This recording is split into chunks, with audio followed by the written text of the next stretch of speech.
Cecil, selamat datang kembali di channelku. It's been a long time, baby. And now, I'm back with the Trial of the Chicago 7 directed by Aaron Sorkin. Aku baru nonton film ini semalam dan cukup sulit buat aku menghindari spoiler yang berterbaran di explore Instagramku tentang film ini. Karena selama nonton aku pengen jadi orang yang nggak tahu apa-apa. Terlebih lagi kasus ini jujur belum pernah aku ketahui sebelumnya.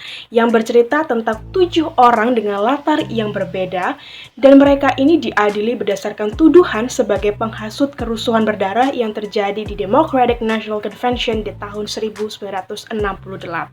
Jadi ini adalah film kedua yang disutradarai oleh Aaron Sorkin. Mungkin banyak dari kita yang lebih kenal Sorkin sebagai penulis naskah.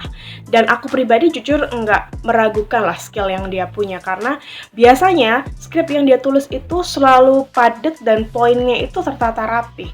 Ambil contoh The Social Network-nya David Fincher. Itu bener-bener nggak ada satupun ruang kosong. Kita penonton juga seakan nggak diizinkan buat memalingkan mata meskipun cuma 1 detik gitu. Ibaratnya kamu nggak konsen ya udah bubar jalan. Dan seperti yang aku duga, hal tersebut juga kembali diulang di film ini. Posisiku selama nonton adalah clueless. Aku nggak tahu apa-apa dan baru ngebaca beberapa artikel tentang kasus ini setelah selesai nonton filmnya. Dan aku nggak menyesal akan hal itu. Mungkin sampai sini ada yang mikir lah, memangnya bisa paham, orang kamu kan nggak tahu apa-apa tentang kasusnya. Nah ini dia, kalau sutradaranya baik, penulisan skripnya juga baik, orang-orang seperti aku pun tetap bisa memahami the idea, tujuan yang mereka punya itu seperti apa, situasi yang terjadi seperti apa. Dan yang malah aku nggak sangka-sangka adalah segala layernya itu bisa disajikan dengan sangat appetizing. Ritmenya cepat, tapi tetap nggak kehilangan poin yang mau disampaikan. Karena ada banyak loh, ada cukup banyak filmmaker yang kadang tuh di awal keren, begitu sampai di pertengahan udah mulai kehilangan arah, dan baru sadar lagi ketika udah sampai di third act-nya menuju ke ending.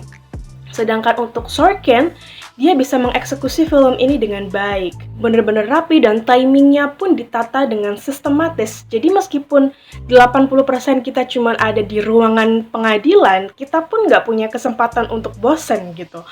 Bukan hanya karena karakternya yang sangat banyak, dengan pola pikir mereka sendiri-sendiri, cara mereka untuk defending themselves, atau cara mereka menyampaikan kritik, tapi kita juga disajikan kepada satu permasalahan besar yang bikin kita menyadari bahwa ini orang-orang ini tuh lagi melawan seseorang yang berlindung atau ada dalam sebuah sistem yang sulit untuk dijamah. Sebenarnya ada banyak sekali sih permasalahan yang Sorkin sajikan untuk kita. Cuman setelah aku cari-cari tahu tentang kasus ini lebih lanjut pun, aku menemukan bahwa ada beberapa poin menarik yang nggak dimasukin sama Sorkin ke dalam film ini. Ya, aku tahu mungkin memang ada pertimbangan lebih lanjut ya.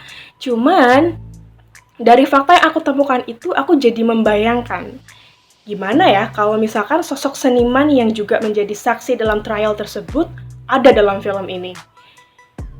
Wow, pasti bakalan jadi jauh lebih dramatis, muatan maknanya pun akan jauh lebih kuat. Karena aku pribadi sangat mengagumi sama yang namanya seniman, karena menurutku seniman itu gila gitu loh. Dan aku juga jadi semakin memahami bahwa apa yang ditampilkan dalam Sorkin untuk film ini tuh cuman ya udah secara garis besarnya doang, di permukaannya doang. Karena kasus aslinya jauh lebih kompleks, lebih dalam, lebih chaos. Ada beberapa momen juga yang menyangkut beberapa karakter, ya aku baru paham apa yang terjadi sama mereka setelah aku ngebaca-baca sejarah tentang kasus ini.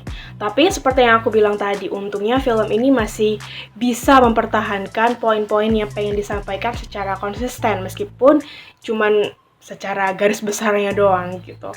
Aku sih mengartikan film ini sebagai pembuka jalan ya untuk aku bisa mencari tahu lebih lanjut tentang kasusnya, karena dari yang aku pelajari ini ternyata kasus ini membawa impact yang cukup besar untuk society, bahkan mempengaruhi aturan-aturan demo di sana juga.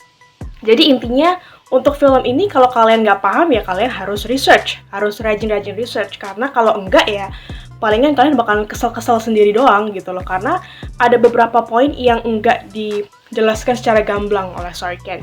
Dan setelah aku compare, aku bisa bilang bahwa film ini enggak terlalu melenceng jauh lah dari sejarah yang ada. Dan menurutku ini adalah sebuah pedoman yang harus dimiliki oleh film bertemakan sejarah, biar enggak misleading. Dan semenjak aku nonton trailernya pun sebenarnya aku tahu sih kalau film ini bakalan jadi satu film yang asik. Aku pasti bakalan mendapatkan sesuatu dari sana. Dan keputusan Sorkin buat mengumpulkan aktor-aktor dengan nama besar pun bisa aku pahami. Ini bukan sebagai cuman teknik marketing doang, enggak. Tapi aku rasa karena Sorkin itu tahu betul bahwa dia harus memilih orang-orang yang tepat secara persona, yang bisa membawakan naratifnya dengan believable dan juga powerful. Kenapa? Karena dalam film ini tuh mereka bukan perang pakai fisik, tapi pakai kata-kata. Dan untuk tipe film seperti ini menurutku kamu nggak bisa casting sembarangan orang gitu. Ambil contoh Eddie Redmayne sebagai Tom Hayden. Menurutku ini adalah karakter yang fit him so well. Kikuk tapi cerdas. Kemudian ada Joseph Gordon-Levitt dengan karismanya.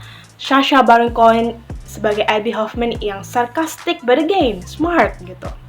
Jadi aku benar-benar bisa memahami kenapa Sorkin sangat ekstra dalam pemilihan pemeran-pemeran yang ada dalam film ini, karena memang dia punya tujuan dan hasilnya ya tidak mengecewakan. Buatku, The Trial of the Chicago 7 ini adalah contoh film modern yang dieksekusi dengan baik. Bahkan ini nih yang juga pegang peranan penting dalam film ini. Jasa dia banyak untuk film ini, yaitu Alan Baumgarten yang bisa ngedit film ini dengan sangat effortless. Aku enjoy setiap transisi demi transisinya karena nggak terasa jumpy gitu loh, nggak kerasa aneh. Pokoknya ini adalah salah satu film yang menurutku nyaris sempurna di tahun ini. Aku yang bener-bener nggak tahu apa-apa, clueless, bisa sangat masuk ke dalam filmnya. Aku merasakan segala sesuatu yang ada di sana, mikirin juga gimana jalan keluarnya. Dan saking aku investnya ke dalam film ini, gak sadar aku bahkan sampai nangis. Sumpah, aku secara gak sadar aja nangis gitu loh begitu. Sampai di menit-menit terakhir filmnya tuh bener-bener simple tapi merinding. Pokoknya ini adalah salah satu film yang wajib ditonton menurutku. Meskipun kita orang Indonesia mungkin gak relate dengan permasalahan ini, cuman ya nonton aja gitu loh, karena aku yakin kalian pasti mendapatkan sesuatu dari sini. Permasalahannya juga masih sangat relevan, dan ya nggak melulu ngebahas politik, ada juga kok salah satu aspek kehidupan yang menurutku nggak kalah penting untuk kita pikirkan, yaitu kemanusiaan.